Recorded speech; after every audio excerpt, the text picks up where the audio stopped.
Hello, you're watching News Mongolia on MNB World, and I'm your host, Jargatma Tushinjargat.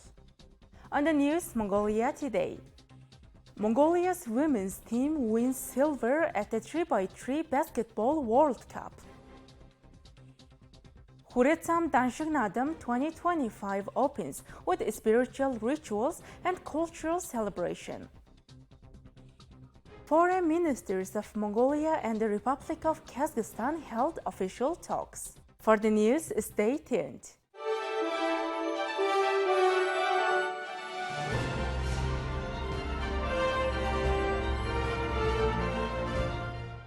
Mongolia's women's 3x3 basketball team made history by winning the silver medal at the International Basketball Federation 3x3 World Cup, hosted in Ulaanbaatar for the first time. After a thrilling victory over Poland in the semi-finals, the team lost to the Netherlands in the final, earning Mongolia its first-ever World Championship medal in a team sport and sparking nationwide celebration and pride. Go. She hits it.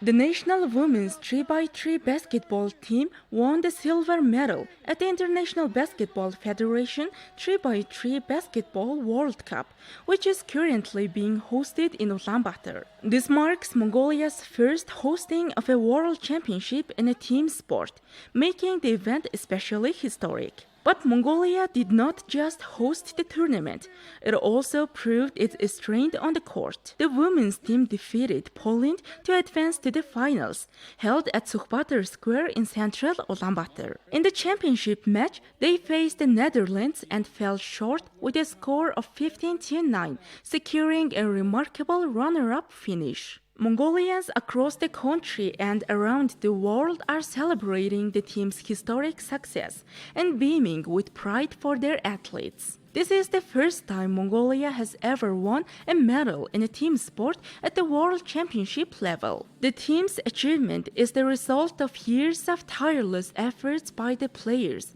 coaches, and all who have contributed to the growth of basketball in Mongolia, bringing national pride to the global stage. The atmosphere is still. The annual Kuretam Danadam commenced this weekend with vibrant religious ceremonies and traditional games, marking its new place as a fixture in the last weekend of June. Rooted in centuries-old Buddhist traditions, the festival features the Tam dance ritual, monastic debates, religious sculpture competitions, and Mongolia's iconic three manly games. With over 800 archers, 256 wrestlers, and multiple horse races, the event blends spiritual vibrance with national pride, drawing crowds from across the country and tourists. The annual Kuretam Danadam, a traditional religious and cultural festival, officially opened this weekend. Starting this year, the festival will be held during the final weekend of June, becoming a summer staple in the national calendar. This year's event features the traditional three manly games, wrestling, horse racing, and archery, alongside other spiritual and cultural highlights, including ankle-bone shooting and a special gated horse race. According to organizers, public transport services have been increased to accommodate the large number of festival goers, supporting the vibrant atmosphere during the favorable weather. The ones performing the Tam dance right now look really beautiful. I heard that watching this ritual brings blessings for the whole year. That's why people make a special effort to come and see it.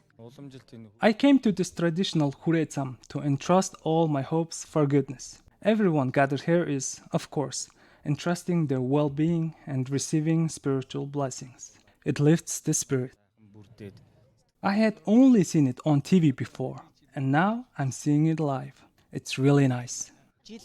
Every year, I hope to take part and see it in person. This year, I came just for that purpose. Today's weather is clear with the light breeze, perfect for enjoying the festival. As for the visuals, it's all nicely done. I'm happy here in Bainghanghe. Originating during the time of both Danadam Khotakt, the Danadam traditionally begins with the Tsam dance ceremony dedicated to the deity Vajrapani. This year, the festival also includes unique spiritual competitions and rituals. There are 3 major datsang or monastic colleges in Mongolia that specialize in advanced Buddhist philosophy. The monks from the datsang next to the Gandan Tikchlang Monastery in Ulaanbaatar and those who previously studied in India will organize a traditional debate on Buddhist scriptures. This will be held as a formal competition. There's also a specialized discipline in Buddhist ritual art known as Balin creation, a sacred offering crafted from butter and other materials. In line with the tradition, a competition will be held to showcase this intricate art form as well. Monks from monasteries across the country, including those in rural provinces and all districts of the capital, will participate in the national monastic competition. These events tend to be highly engaging and competitive. As per tradition, all of these competitions will take place. Hosting such a major event before the National Nadam Festival not only preserves tradition, but also serves to promote Mongolian tourism. Free shuttle buses are operating every 20 minutes from key locations, like the National University of Education and the Central Stadium, to Hudolongkhotag. A special rail bus is also running from Ulaanbaatar station. This year's festival showcases a wide range of attractions for locals and tourists. The wrestling tournament will include 256 wrestlers, such as state champions Oyunbolt and Puruvdawa, state Qerts, Qonchigdamp and Batirden, and state Zans, Batultsi and Batmukh. Horse races will be held in 6 age categories with stallion, 2-year-old and 3-year-old races taking place. Over 860 archers are competing on the archery grounds. Other highlights include mounted archery, gated horse races, bone-cracking competitions, cultural performances, and an expo showcasing national crafts and products, making the festival a rich and unique experience for all. Mongolia and Kazakhstan have agreed to elevate their strategic ties, focusing on trade, transport, education, and environmental cooperation, following official talks between Foreign Minister Batıtık Batmukh and her Kazakh counterpart Murat Nursleo in Ulaanbaatar. On June 26, 2025, Mongolia's Minister of Foreign Affairs Batıtık Batmukh held official talks in Ulaanbaatar with Murat Nursleo, Deputy Prime Minister and Minister of Foreign Affairs of Kazakhstan. During the discussions, both sides reviewed the progress of previous agreements between their heads of state and identified key areas for expanding the Mongolia-Kazakhstan strategic partnership. Minister Nursleo expressed appreciation for the warm hospitality, noting that this visit marks the first official trip by a Kazakh foreign minister to Mongolia in nearly 2 decades, the last one dating back to 2006. The two ministers agreed to increase high-level exchanges, including regular foreign minister consultations and consular meetings. They emphasized the need to deepen cooperation across sectors such as transportation, agriculture, light industry, tourism, culture, and education. A particular focus was placed on diversifying trade and launching joint initiatives in agriculture, aiming to boost bilateral trade volume to $500 million. They also agreed to explore the possibility of launching a symbolic joint project based on Mongolia's potential in leather, wool, and cashmere production. Minister Nursleo highlighted the importance of digital skills in future collaboration, mentioning that Kazakhstan ranks 24th globally in information technology. He expressed readiness to offer scholarships to young Mongolians, especially those from rural areas, to study IT and engineering in Kazakhstan as part of a longer-term goal to build sustainable cooperation in the tech sector. Both sides acknowledged the need to address transport challenges and agreed to work on establishing new, shorter transport and logistics corridors through appropriate bilateral and multilateral frameworks. They also committed to organizing a meeting of the Mongolia-Kazakhstan Intergovernmental Commission on Trade, Economic, Scientific, Technological, and Cultural Cooperation by the end of 2025. Environmental cooperation was also on the agenda, with both parties agreeing to align Mongolia's Billion Trees National Campaign with Kazakhstan's 2 Billion Trees Initiative. Lastly, they reaffirmed their commitment to working closely within the United Nations and other international organizations, according to a release from Mongolia's Ministry of Foreign Affairs. Here are the currency exchange rates provided by Mongol Bank.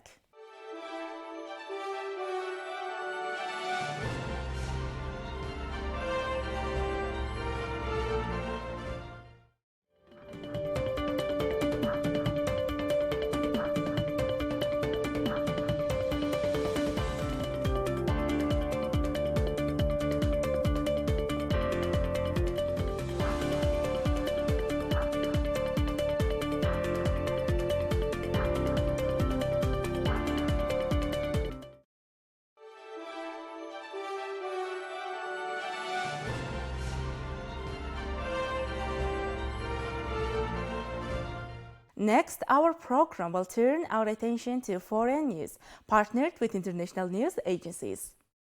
Japan successfully launched its last H2A rocket on Sunday, carrying a next-generation climate monitoring satellite into orbit and closing a key chapter in its space program. The mission marks the rocket's 50th flight, paving the way for the more cost-efficient H3 series. Japan on Sunday successfully launched a climate change monitoring satellite on its mainstay H2A rocket, which made its final flight before it is replaced by a new flagship designed to be more cost competitive in the global space market. The H2A rocket lifted off from the Tanegashima Space Center in southwestern Japan, carrying the GOSAT GW satellite as part of Tokyo's effort to mitigate climate change. The satellite was released into a planned orbit about 16 minutes later. As the 50th and the final H2A rocket, it has fulfilled its mission. This is a deeply emotional moment for all of us at Japan Aerospace Exploration Agency, said Hiroshi Yamakawa, president of the Japan Aerospace Exploration Agency. The launch follows several days of delays because of malfunctioning of the rocket's electrical systems. Sunday's launch marked the 50th and final flight for the H2A, which has served as Japan's mainstay rocket to carry satellites and probes into space, with a near-perfect record since its 2001 debut. After its retirement, it will be fully replaced by H3, which is already in operation as Japan's new main flagship. The GOSAT GW, or Global Observing Satellite for Greenhouse Gases and Water Cycle, is a third series in the mission to monitor carbon, methane, and other greenhouse gases in the atmosphere. Within 1 year, it will start distributing data such as sea surface temperature and precipitation with much higher resolution to users around the world, including the U.S. National Oceanic and Atmospheric Administration officials said. The liquid fuel H2A rocket with the two solid fuel sub-rockets developed by Japan Aerospace Exploration Agency has so far had 49 flights with a 98% success record.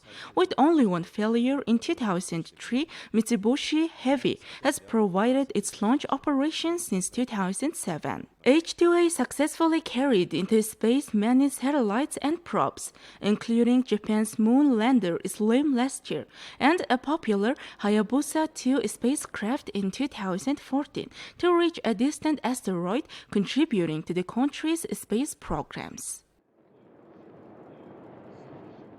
Alright, that's all for today. Thank you for staying with us. We will see you tomorrow with more news and updates. Goodbye.